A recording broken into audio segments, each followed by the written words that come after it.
استخارہ نماز کا طریقہ یہ ہے کہ آپ وضو کریں گے، وضو کرنے کے بعد 2 رکعت نفل ادا کریں گے۔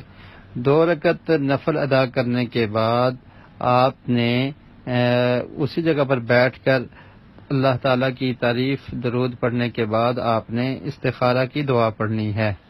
اللہم انی استخیرک بعلمک واستقدرک بقدرتک واسألک من فضلک العظیم۔ ٹھیک ہے، یہ دعا ہے مکمل، اگر آپ کو یاد ہے تو ٹھیک ہے، ورنہ آپ کسی بھی کتاب میں سے دیکھ سکتے ہیں۔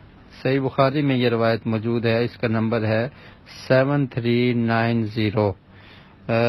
کان رسول اللہ صلی اللہ علیہ وسلم یعلمنا الاستخارۃ فی الامور کما یعلمنا السورۃ من القرآن، کہ اللہ کے رسول ہر معاملے میں ہمیں استخارہ سکھایا کرتے تھے، جس طرح ہمیں قرآن مجید کی کوئی سورت سکھاتے اسی طرح استخارہ سکھاتے تھے۔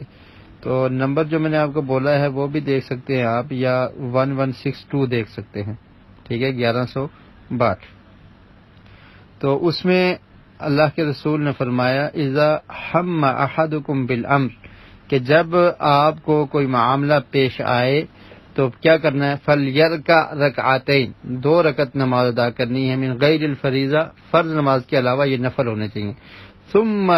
ثم لیقل، اور پھر انسان یہ کہے اللہم انی استخیرک بعلمک واستقدرک بقدرتک واسألک من فضلک العظیم فانک تقدر ولا اقدر وتعلم ولا اعلم وانت علام الغیوب اللہم ان کنت تعلم ان هذا الامر خیر لی، اور هذا الامر کے بعد آپ اپنے معاملہ بھی ذکر کر سکتے ہیں، نہیں تو اگر آپ کے دل میں ہے تو اللہ رب العالمین جانتے ہیں، کوئی مسئلہ نہیں ہے۔ خیر لی فی دینی و معاشی و عاقبت امری، یا پھر یہ کہے کہ عاجل امری و آجلہ فقدرہ لی و یسرہ لی ثم بارک لی فیہ وَإِن كُنْتَ تَعْلَمُ أَنَّ هَذَا الْأَمْرَ شَرٌّ لِّي فِي دِينِي وَمَعَاشِي وَعَاقِبَةِ أَمْرِي، او قال، یا یہ کہے فی عاجل امری وآجلہ فاصرفہ عنی واصرفنی عنہ وقدر لی الخیر حیث کان ثم ارضنی بہ۔